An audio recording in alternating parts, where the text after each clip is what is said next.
Hello, my name is Penny Wilson, and I'm going to be talking about an Egyptian village and an ancient royal city. The place is called Salhaga. It's in the very north of Egypt, and I've been working there as an archaeologist for over 20 years. I'm talking about this in the sense of everywhere is local. On the face of it, Salhaga in Egypt seems a very different place, but more and more as I think about it, the links between the archaeology of the site, between the modern village and town, and also to some extent with the kind of issues that are faced in other places around the world, including in Durham, in my own local town, seem very similar. So I'm going to explore that a little bit in this small short talk. If we were a bird flying above Salhaga, this is what you would see.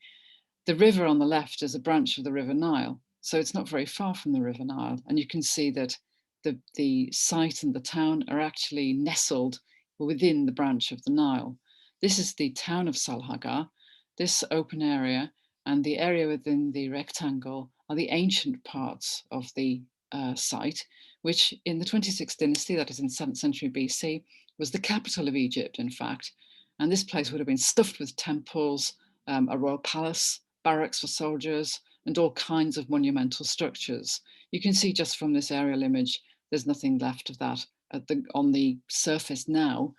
And in fact, much of the land here is very agricultural. This is right in the heartland of Egypt's delta, which is one of the main agricultural areas of Egypt.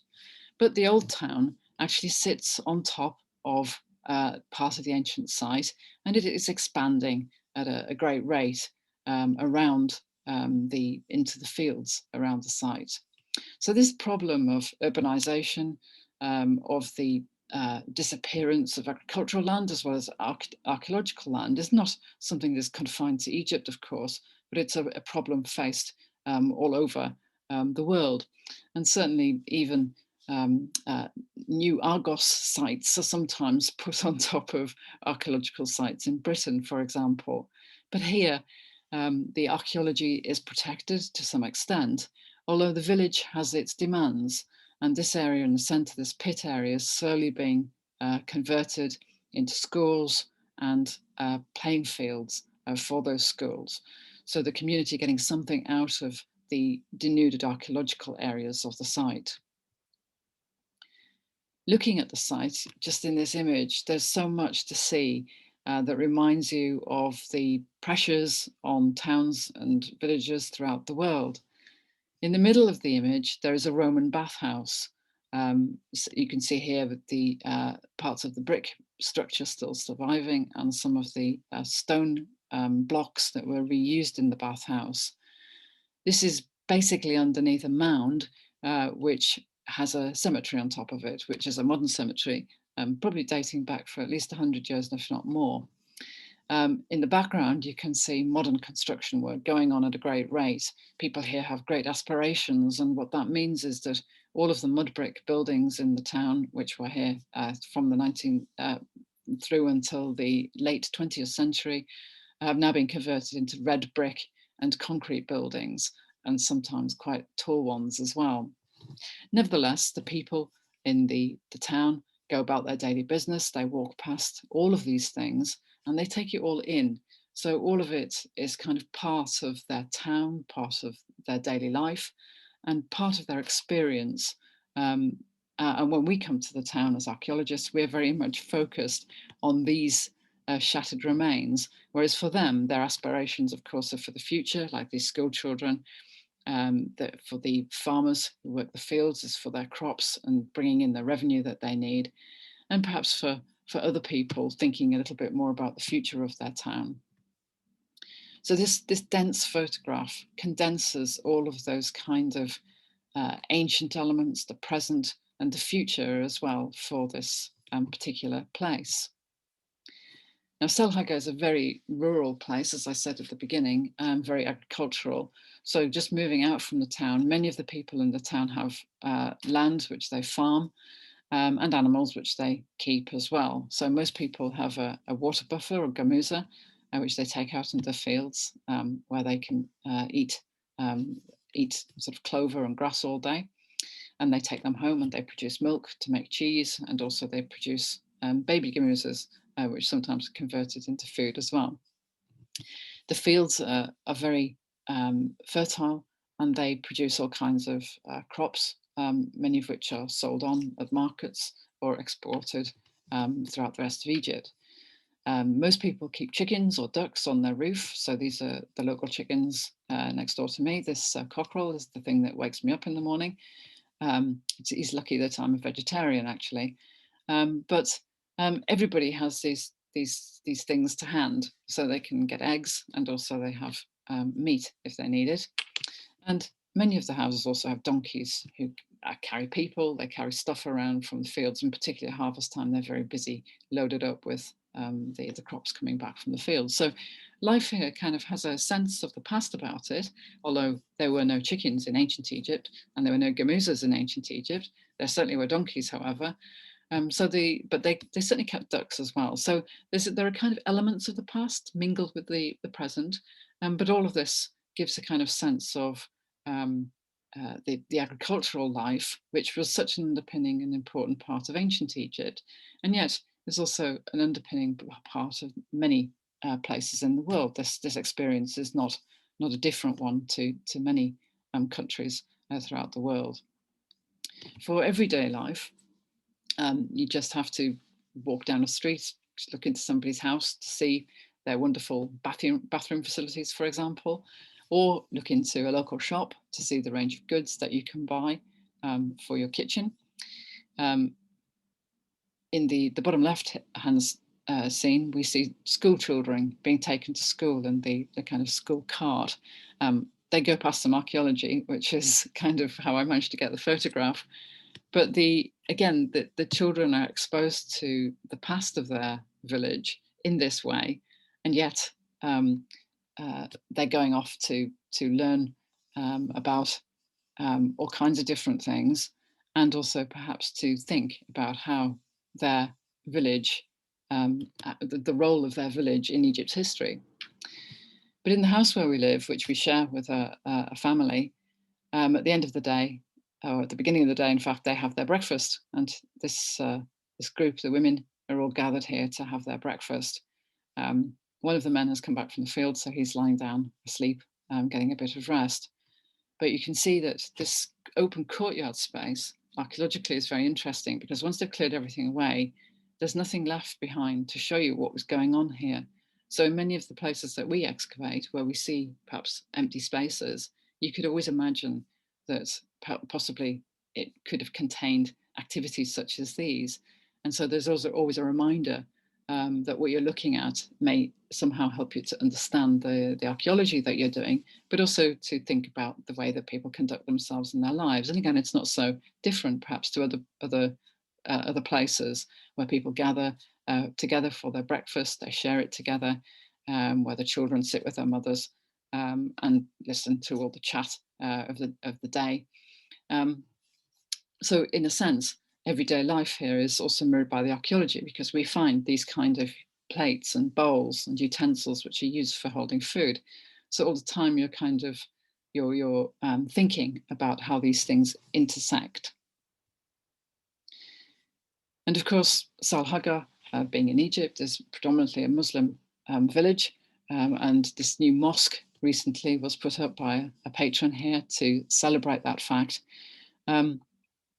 There's a very small Christian community here, which again reminds us of the diversity of Egypt's culture and heritage, in fact.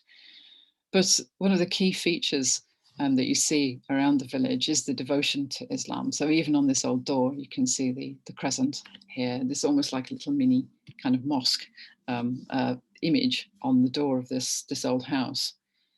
So the people here have a great community spirit, which is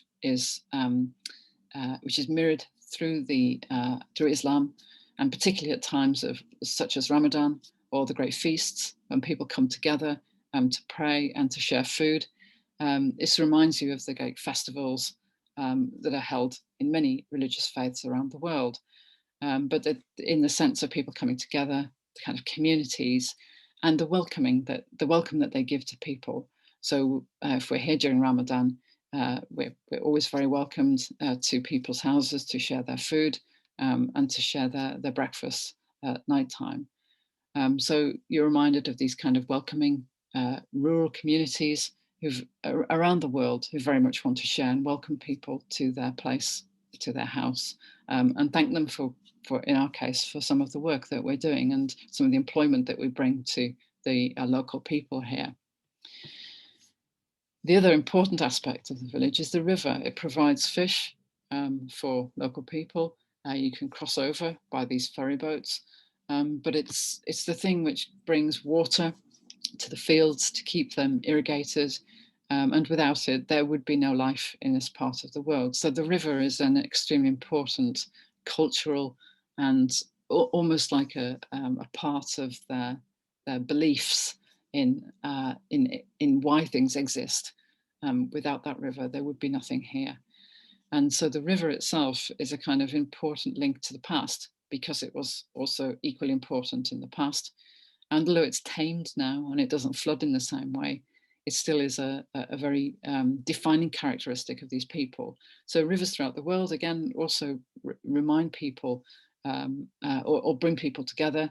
They create links and they also go back into the past a long way, um, uh, linking settlements and sites and peoples and communities all over the world. So how does archaeology fit into Salhagar? When we come, as I say, we employ local workforce who work with us as archaeologists, helping us to excavate and to record the past. These people have much experience from the agricultural work, from working outside Egypt, but often we hear them commenting on the work that we're doing, saying, "Oh yes, these mud brick walls. We used to have mud brick walls in our houses. These granary stores, that's a circular bin in the middle. Yeah, we used to have one of these on our roof." So sometimes this site, which is actually about 1000 BC, reminds the local people of the things that they had in their houses or they saw, or sometimes they still have in their houses for, say, for storing grain. So the past seems for them very present, very local in a sense, because they're still highly connected to it, because they're still doing things in the same way. If it works, well, why change it? So I think our presence perhaps helps to reflect on the past dynamic, how it works in the present. Um, and as scientists interested in that past and in preserving and recording it, we have a certain responsibility to the people of the village. And one of the head men of the village, I was at present at with a journalist talking about the village and the past of the village. And they asked him a little bit about the history of the village. And he said, "You should ask the English doctora," that was me, about it, because she knows all about the past of the village. And I suddenly felt the sense of responsibility for understanding how the village had developed and changed and where it had come from and all about its past. So we initiated some programs of education for the local antiquities inspectors to help them to pass on that knowledge, because it shouldn't reside with us, of course, completely, because we come and we go, but the knowledge that we produce should be left behind for the people of the village to understand that past. And that's the same wherever you come from. It shouldn't reside with one or two scientists, but it should reside with a collective memory of all of the people, at least I think. So in Salhaga, we see a monumental past, which is no longer very visible, but it is there, and that's what our archaeologists are trying to tease out. We have this river, which gives this great connection with the past, but also physically in terms of geography. Salhaga is an aspirational town with people who are looking to the future. They have anxieties and the beliefs and hopes of people around the world and the hopes that their children are going to have a better life. And looking at them, we have the ancient site of Sais, we have the modern town of Salhagar, but I'm always reminded a little bit of Durham and its monumental architecture, its river, its people with aspirations, and of a past which is still present and upon which on that heritage that people live on. So when I go to Salhaga, I never feel away from home. I always feel very much at home here. I feel that we're welcomed, and the work that we're doing is all part of one of the things that connects people as far away as Salhaga and Durham, for example. Thank you.